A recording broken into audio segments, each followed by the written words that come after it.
వాళ్ళకి వీళ్ళకి ప్యాకేజీ ఎన్నో మాటలు అన్నారు ఆయన్ని. కానీ అవన్నీ ఆయన దాటుకొని ఆంధ్రప్రదేశ్ భవిష్యత్తు కోసం, సంక్షేమం కోసం, అభివృద్ధి కోసం, మరెన్నో కార్యక్రమాల కోసం ఆయన తగ్గాడు అంటే వెనక్కి తగ్గి పోయినట్టు కాదు.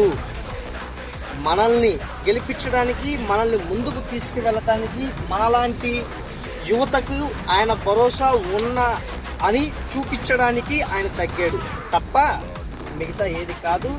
ఎలాగైనా ఏదైనా సరే ఆయన గెలవటం మనందరికీ చాలా శుభదాయకం. చెప్పలేకపోతున్నాం ఒక మాట చెప్పాలంటే. ఆయన గెలవటం మనకి అంత ఆనందంగా ఉంది. ప్లస్ పార్లమెంట్లో మన నరేంద్ర మోడీ గారి సమక్షంలో భారతదేశం ముందుకు వెళ్ళాలని, అన్ని వర్గాలు అందరినీ కలుపుకొని పోయే విధంగా